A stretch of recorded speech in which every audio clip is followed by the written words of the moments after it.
Hoy quiero tener una charla sobre la Revolución Mexicana, que es el motivo por el cual, conmemorando a la Revolución Mexicana, el día de hoy todos tenemos puente por haberse recorrido el calendario laboral. Pero a pesar de ser día 15 de noviembre, el calendario pues se recorrió del 20 de noviembre al 15 de noviembre en nuestro país. Así de elemental. Y quiero hablar de las vocales históricas de la Revolución Mexicana, es decir, A, E, I, O, U. No quiero hablar de la A a la Z porque sería larguísimo. Entonces me quiero enfocar básicamente al movimiento armado que dio origen a la Revolución Mexicana, que duró prácticamente desde 1910 a 1917. Pero ¿contra qué se peleó? ¿Por qué se llevó al extremo de llegar a una revolución social armada en la que hubo más de 1 millón de muertos que dieron la vida por mí y por usted? Dieron la vida por todos los mexicanos que estamos vivos y por los que ya se nos fueron desde aquella época hasta la fecha. Así de grande es la Revolución Mexicana.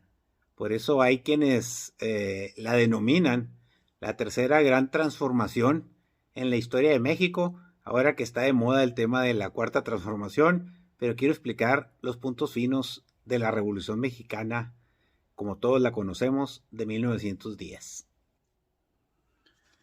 En opinión de los historiadores y también de un servidor, con los que coincido, algunos otros no, sobre todo los extranjeros, no coincido con muchos de ellos, hay dos causas fundamentales. Una que tiene que ver con la esclavitud, la explotación, la afectación del pueblo de México de aquella época, y la otra que tiene que ver con la incipiente democracia, o más bien con la falta de democracia. La revolución, decía al principio, ¿contra qué? Pues yo le pondría ¿contra quién? Y al rato vemos el contra qué. ¿Contra quién? Pues fue contra Porfirio Díaz, pero sobre todo por un fenómeno que parece que está muy de moda ahora por allá en Nicaragua, en Venezuela y no se diga en Cuba, porque fíjese que había una dictadura de un señor que fue presidente de la República por casi 30 años, llamado Porfirio Díaz. Así de elemental, el exceso o la continuidad de llevar el poder por décadas es rechazado científicamente e históricamente en todo el mundo.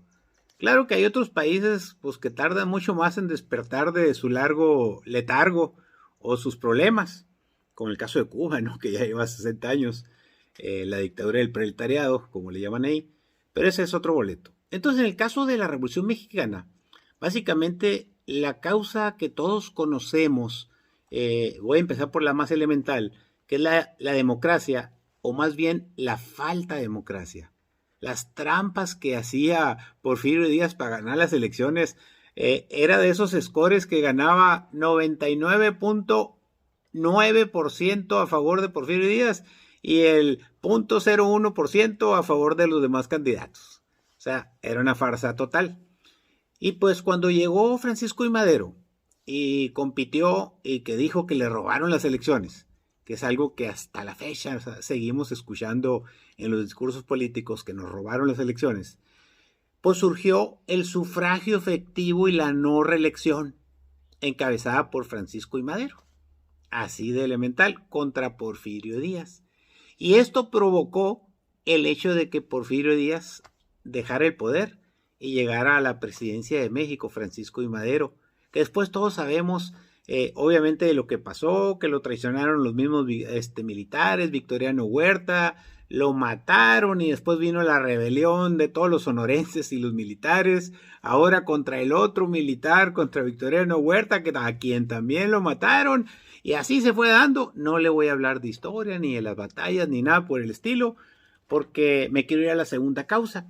Entonces, se triunfa en la Revolución Mexicana y ¡pum! Prácticamente termina en 1917 con todo lo armado, todos los pleitos, y se llega a algo fundamental, a la Constitución Política de los Estados Unidos Mexicanos, que hoy está vigente todavía, con chorrocientos parches, pero está vigente. Sin embargo, lo más valioso, en opinión de un servidor, es la segunda causa, lo que da origen a la Constitución y lo que da origen al México que hoy tenemos. Ya estoy hablando de más de 100 años, ¿eh? Y usted y yo somos beneficiarios o perjudicados de ese sistema que actualmente tenemos, producto de la Constitución de 1917. Pero ¿qué causas originaron el llegar al grado tal de que hubiese muertos y muertos y muertos y batallas y batallas y batallas durante tantos años para lograr esto? Básicamente, la explotación nacional y extranjera contra el pueblo. Ahí no había más que clase alta y clase baja, así elemental. No había clases medias, no había aspiracionistas, digamos, en aquella época de Porfirio Díaz. Pero las causas fundamentales las podemos reducir a tres. La primera era la esclavitud laboral, la explotación en materia de trabajo, lo cual le da vida al artículo 130 de la Constitución, donde viene todo lo relacionado con el trabajo. También la existencia de terratenientes y de un sistema muy complejo de propiedades que se llamaban haciendas, con la consecuente explotación tipo esclavitud de los trabajadores del campo. Pues México era un país eminentemente rural, agrario. Las ciudades pues eran así chiquitas. Imagínense, la Ciudad de México yo creo que no tenía ni 500,000 habitantes en ese entonces. Entonces ahí era tan criminal la explotación pues que no tenían educación, no tenían salud. Les hacían como que les pagaban, pero les pagaban con comida, ¿no? En tiendas de raya. Y luego, la segunda causa realmente importante, perdón, la tercera causa realmente importante era que la educación y la salud eran prácticamente imposibles para la gente más amolada, para los pobres, para el pueblo. Entonces, en el caso de la educación, pues solo la tenían los ricos y los pobres, ahí se le echan. No tenían acceso básicamente a la educación pública, de hecho no existía pues. Y en materia de salud, pues era clasista. Y usted dirá, oye, ¿cómo le decían los pobres? Muy sencillo, con hierbas, con remedios, con culturas y con tradiciones. Por eso esto nos lleva a concluir, ya para terminar, esto nos lleva a concluir que la revolución social y armada se llevó a cabo por militares, pero con tropas del pueblo. Por eso era la bola, por eso era la cargada, por eso era el que todo el mundo se metía de militar, porque le valía ya cacahuate seguir viviendo así o morir.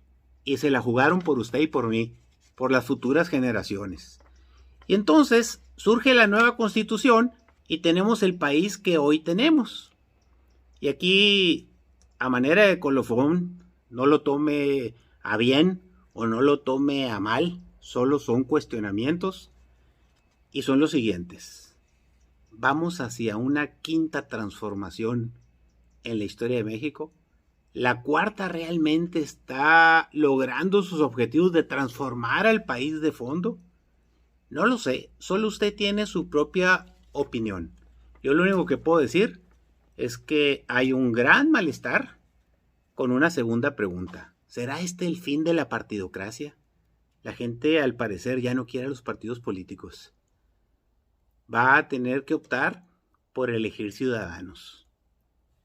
Con los mismos principios de honestidad, de trabajo, de respeto, de apoyo al pueblo, filosofía, ideología, etcétera, etcétera. Pero la verdad es que quienes gobiernan, y lo vemos con el tema del presupuesto, son los partidos políticos. ¿Acaso, y esta es otra pregunta, México buscará otro sistema diferente al que tenemos ahorita, dizque con división de poderes que no existe y sabemos todos que el Ejecutivo es el que manda, cuando menos en el Legislativo descaradamente y en el Judicial ya tiene todas las manos adentro, pero no le estoy hablando del actual presidente, le estoy hablando de todo lo de atrás. Siempre ha sido lo mismo, un poder absoluto. La siguiente pregunta es, ¿la Revolución Mexicana siempre se ha dicho, hasta una película hay, que era la dictadura perfecta. Ahora estaremos transitando hacia una nueva dictadura más perfecta aún, todavía por la concentración del poder y de un partido único. No lo sé. Sin embargo, y esta es una pregunta también, estaremos en los albores de un nuevo levantamiento violento y armado, pero ahora por el crimen organizado, por las matanzas, por la inconformidad social en muchas colonias, por los levantamientos, por el anarquismo, por el absolutismo o por el regreso al pasado. No lo sé. Son preguntas que me hago, son preguntas que escucho, son preguntas que usted me pone y me critica y a unos me dicen a favor y otros en contra. Pero ahí están. Esa es la Revolución Mexicana. Por eso tenemos puente el día de hoy. Gracias por escucharme. Saludos. Que tenga bonito día.